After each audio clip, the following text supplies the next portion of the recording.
Hey, this is H1, and we're about to be running it back with another episode. I'm glad that you can be here so that we can talk about chess some more and more and more. And plus, one other thing that I wanted to talk about was my Instagram, which is H1 Chess, and my YouTube, which is Chess Knowledge with H1, and my Facebook, which is Chess Knowledge with H1. Now, the thing that we're going to be going into today is the chess middle game. The middle game. What is the middle game? When does the middle game start? A lot of people are confused on that. I'm not, because H1 should know everything. Nah, I know the majority of stuff. One thing that we're going to be going over is why is the middle game important? And how do you get better in the middle game? So, stay tuned, because H1 will deliver. And we're about to be running it back.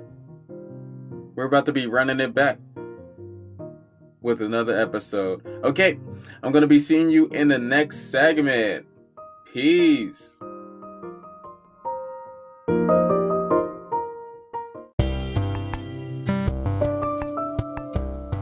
Hey, this is Chess Knowledge with H1, and the sponsor of today is Anchor. You know what? Have you ever wondered, man, I just want to talk, and I want people to listen to me, and I don't even know where to start? Well, H1 would suggest Anchor. First of all, it's free. They have their own creation tools so that you can record and edit your podcast right from your phone or computer. And now they have this new feature where you can add any song from Spotify directly to your episodes.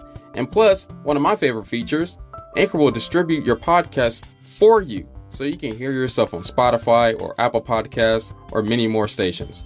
And then, plus, you can make money from your podcast with no minimum listenership. Man, I almost messed that up. Okay. And then it makes everything simple for you since everything is in one place. So this is the thing. If you want to start your podcast right now, download the free Anchor app or go to anchor.fm to get it started. Anchor.fm to get started. Thank you for listening, guys. H1 out.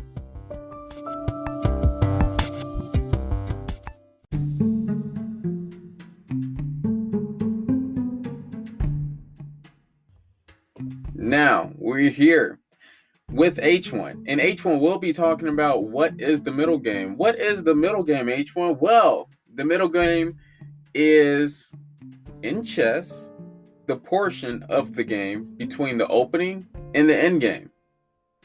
Between those things, we already talked about the opening of chess. But what is the middle game? Well, let me give you some facts about the middle game. The middle game is full of active pieces. A castled king. It's when the battle between ideas begin. It's when tactics and strategy flares in the middle game. And maybe the rooks are connected. Or maybe not. Now, one thing that you should know is that the goal of the middle game is to overwhelm your opponent to the point of having a winning position, which is easier said than done. Anybody can say that, even H1, but you have to display this on the board. And guess what? It's not easy. It's hard. It's hard to learn everything, and that's what I'm here for the information that you need. There is so much to learn, and this is going to take more than one episode to explain all these techniques that you need to know. But for now, you're going to be good with this explanation, and I will be going over my overall message of the middle game, and then after this episode, go over pieces of the middle game. Now, let's go over when does the middle game start.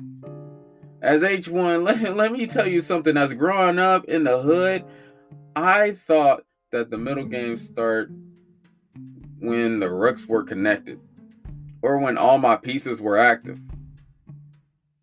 But as I got wiser, I started to realize that it just wasn't true. It just wasn't true. And I know many people teach that the middle game starts when the rooks are connected, but it just isn't true. It just isn't true. Sometimes your opponent begins threatening specific strategic plans before all the pieces are active. And what are you supposed to do? Let me get my pieces developed and let them do whatever they want? No, you don't let them do whatever they want. You got to stop their plans. Even if all your pieces isn't active, even if your rooks isn't connected, you have to stop your opponent's main threats. Because if you don't stop it in the opening, how are you gonna be playing a powerful middle game? Now I remember when I was starting out playing chess, and there was this computer profile that only used to use their queen. And I didn't know what to do against this computer because I tried to continue to develop my pieces normally, but I wasn't watching out for my opponent's threats. So, you know what would happen at H1? Well, since I always played white, I went first. And my opponent would always bring their queen out and then start threatening my pawns. And then I would give away my pawns because I wouldn't defend my pawns. And then after some of my pawns were captured, then I started putting my pieces on undefended squares because I realized something. I realized that I needed to get my pieces active, but I just didn't know how to put my pieces on defended squares or squares that wasn't attacked by my opponent. So in my head, I was already at a disadvantage before the middle game even started. Hey, my rooks were connected, but it's useless when when half of your pieces are lost.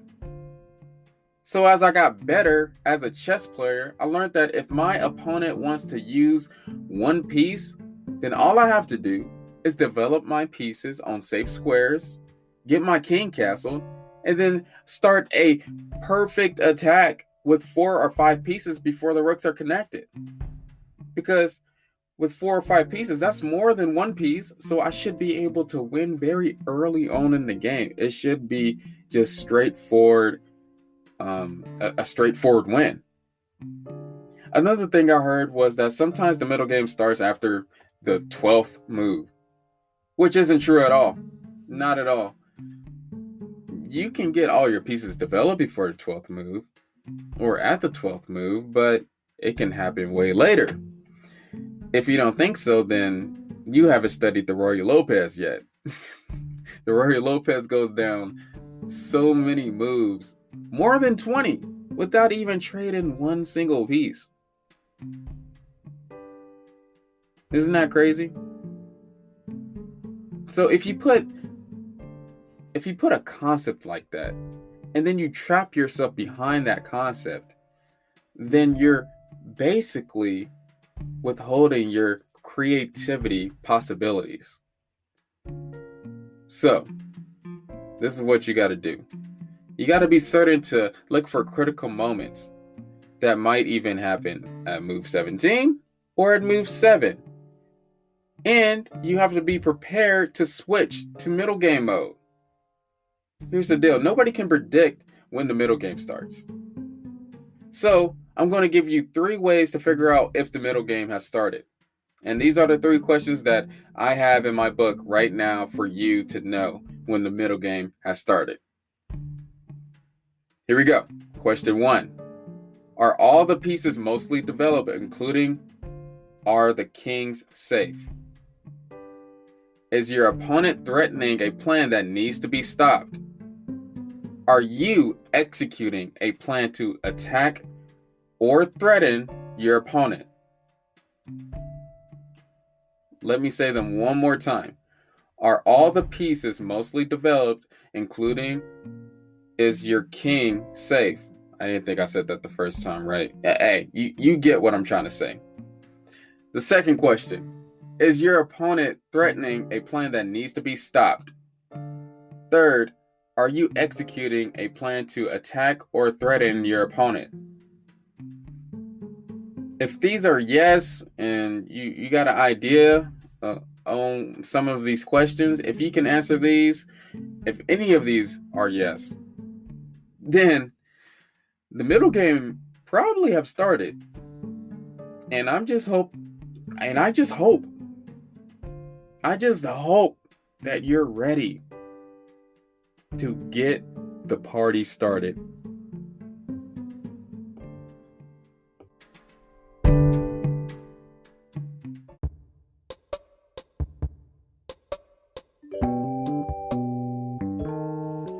This is the waiting room segment.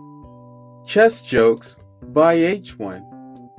And the joke of today is, my last chess game went a bit medieval. We both went for the castle. Thank you for listening.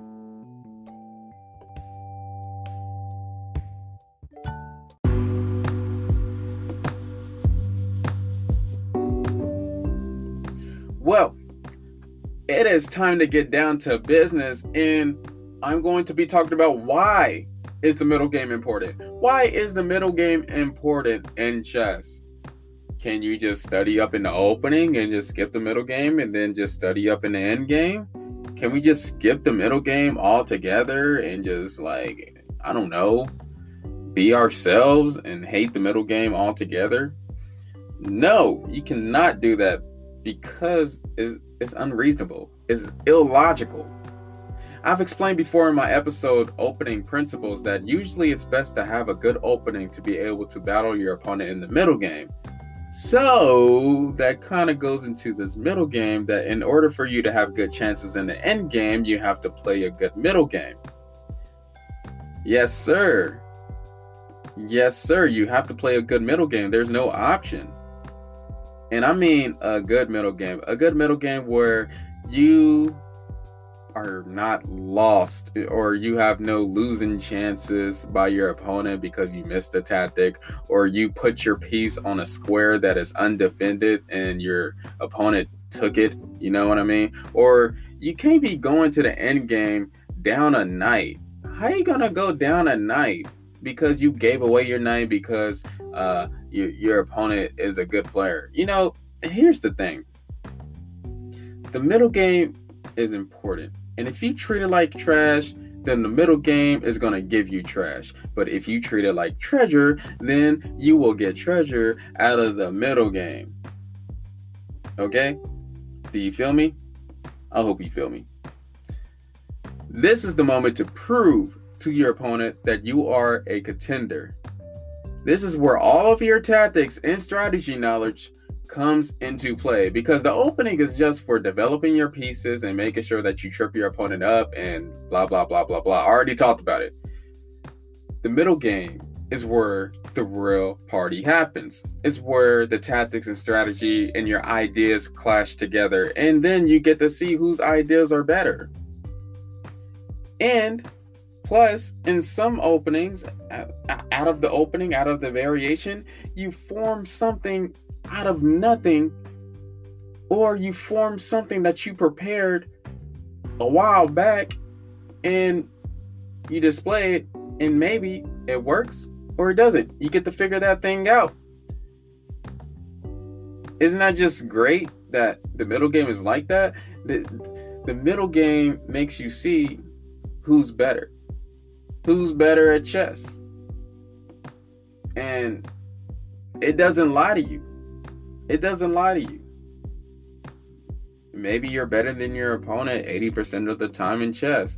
Maybe your opponent is better with black in the middle game because your white openings are trash. You know, the middle game just displays so much creativity. This is where the creativity comes in the middle game. And if you don't got it, then it's not gonna work out.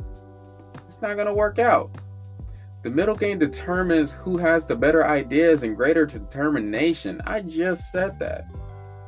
And lastly, the middle game is for you to find out who will break first. Now, this is one thing that you should keep in mind. It's very important. We're just going to call this key points. And this is one of the key points I'm going to be giving in this season. That it only takes a bad set of moves to have a losing position. Let me repeat that. It only takes a bad set of moves to have a losing position. Why don't I say it only take one bad move to have a losing position? Which can be true in some cases, but not all. From my experience of playing chess continuously online and over the board, I found out that it's not usually the first move that gets you in trouble. It's not usually the first move that gets you in trouble. It's the move after that that gets you in trouble. And then you might have one more chance to get back in the position, but you just screw it up again. And then you're like, oh crap, now I'm really losing because I just had to play the bad move, the worst move out of the whole position. And then you're bad. And then you're sad. I meant to say sad. Then you're sad because not only could you have won maybe, but you could have got a draw. But in that moment, you was like, I'm already losing. So you broke yourself. You want that feeling to happen to your opponent. You want to break them first, okay? And the middle game is the best way to do it. Man, so many secrets. The middle game is kind of like Mario. You know how in Mario, there's like secret islands, secret worlds, secret pathways to get to the 8th world. And then that's any Mario. Like, you can play any Mario and it's like that. That's exactly how chess is, you know? There's a way to beat the world. Even, maybe, beat the world sooner than you think. As you get better, you will find out those techniques and find out how to beat weaker opponents very easily. And weaker opponents can definitely beat weaker opponents with the 4-move checkmate very easily. You know, I used to do the Scholars Mate all the time against my opponents in high school, and they'd be like, oh, you're so cool, wow, you beat me in 4 moves, that's cheating, how do you do that? And then I'd just be like, I can't tell you that. It's a secret. Even though I just looked up this set of moves on YouTube, or I just, what was the last time? Yeah, it was on Chessmaster. It wasn't on YouTube. Nah, it was on Chessmaster first, and then I looked up a video on YouTube to figure out how to get around if my opponent does something else that's against mine. It's a whole story, but I remember doing the 4-move checkmate to my high school mates, and then it started not getting fun, so I started playing the full game, but then it wasn't fun because my opponent was just giving away pieces, and I was like, you know what? Forget it. I'm not playing nobody that does not know how to play chess anymore. But then I grew up and started to learn a lot of things from different people, no matter if you know how to play chess or not, because that's what adults do. Kids are just so ruthless. I don't know. But let me review what I just explained right quick. First of all, in order for you to have good chances in the end game, you have to play a good middle game.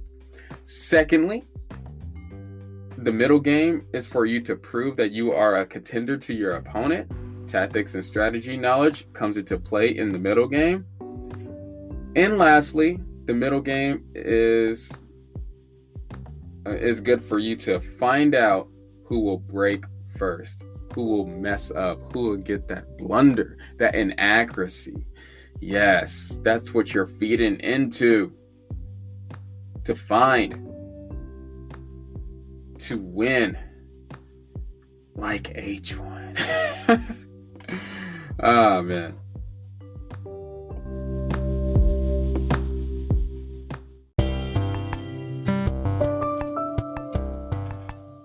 This is the waiting room segment. Chess quotes by H1. And the quote of today is, play a chess game like your life depends on it. Then you will get more wins. Thank you for listening.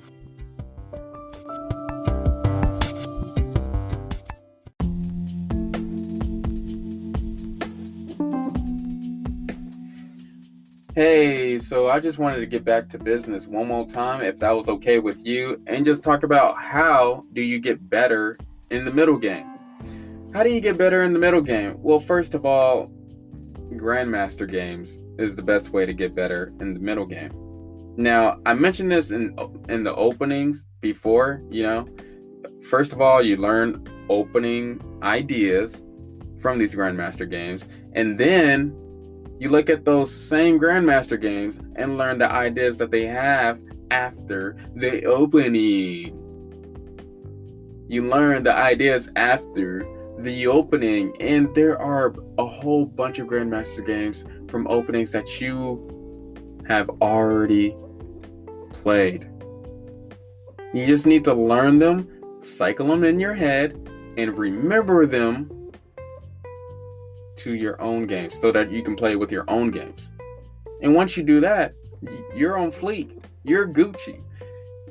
It depends on your determination. It depends on what you want to do. And if you decide to do this, then yeah, your knowledge, your play would increase rapidly. And I'm not talking about just remembering moves, memorizing the moves. I'm talking about knowing the concrete ideas of these opponents so that you can think about these ideas, so that you can be like, oh snap, I saw this Grandmaster, his plan revolved around this isolated pawn on the A file, and I need to try to attack this isolated pawn on the A file, and then after that maybe I can push up my pawn to promote it. And learning plans like those instead of just moves, it's gonna get you places. It's definitely gonna get you places. Another thing that's gonna get you places is checkmate patterns. Do you know all your checkmate patterns?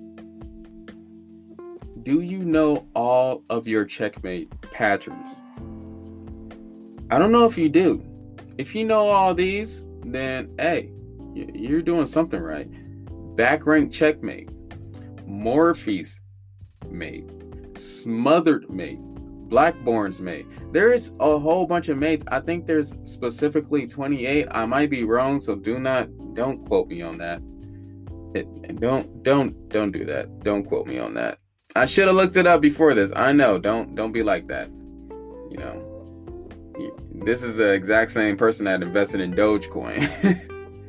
This is not financial advice, but that's bad. That's bad to invest in.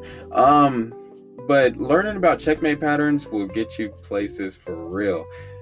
Because when you're attacking your opponent, you want to have all your checkmates in your arsenal. You want to know how to end the game. Have you ever had an experience like this where you went to a chess tournament and you're attacking your opponent? There you are, you've been attacking your opponent for the last 30 minutes. And you have this beautiful, beautiful position. All your pieces, you got 4 to 5 attackers on your opponent. And their king is just lonely with just 2 pieces defending. But you don't know how to end it. And you actually lose because you didn't know how to end it.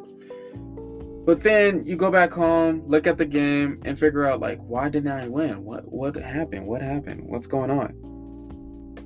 But then you realize something. Oh, snap. I had this checkmate in 4 moves. It hurts. That's why it's really good for you to know all your checkmate patterns, so that when you get into a position, your mind will flash you all these checkmate patterns, and then you'll be like, oh snap, maybe I can get something like this. Let's focus on something like this while I'm calculating. And maybe that something like that would do you some good and get you that dub that you wanted. Now, the other thing that you should be knowing is not only checkmate patterns, but tactics, learning the basic and advanced tactics. For example, for basic tactics, learning about forks, pins, skewers, discover their attacks. And then for advanced, I'm learning about clearance, decoy, desperado, which is one of my favorite ones, which is one of the main ones that saves lost positions, deflection, and then many more advanced tactics. Man, so many advanced tactics for you to know. A fun one is the windmill tactic. Hey, I love doing that. Another thing for you to know is strategy patterns too. And strategy patterns like taking advantage of protected passed pawns, knowing good and bad bishops, knowing how to take advantage of chess outposts, and many more. And then learning your temporary advantages and permanent advantages, learning to separate those and to use those to your advantage. Now, another thing in the middle game that you should pretty much learn is calculation.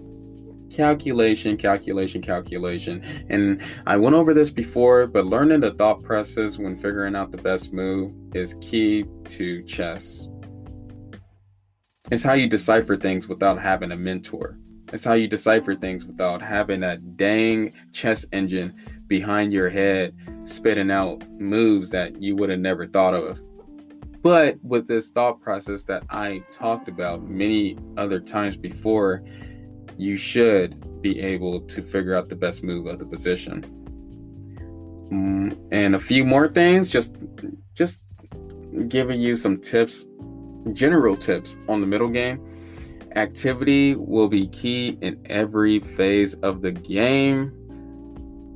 Activity will always be important. And that's the only thing I would say always on, because if your pieces aren't active, then you're not going to have chances to use your ideas against your opponent. And if you don't have any ideas because your pieces are inactive, then chess becomes a really hard game to play. You can't do any active combos without more developed pieces.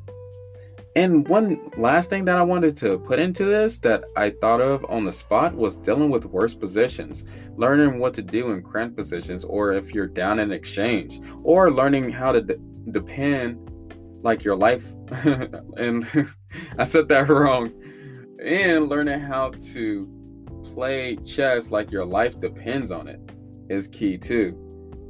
And I just want to end it off with this, and this goes with pretty much all sports, pretty much. The majority of sports is that good at attacking. Dang, I wanted to get this smoothly, but that did not come about right. But here we go. H1 got this. Been talking for a while. I gotta drink some water. I'm out of water. Okay. Quote of the day. Oh, snap. No. This is just an end quote that I would like to bring up, is that good attacking play wins games, but good defensive play wins championships. So, what do you want to do? Win beautiful games? Or win some championships? It's up to you, but H1, I'd rather win championships, even though my defensive play is kind of trash right now. I have been studying on my new sponsor, Aim Chess. I have been studying how to be more defensive, how to defend losing positions. I have been studying this. So I learn from my losses, and I do what I teach. H1 always do what they teach, okay? Get that straight.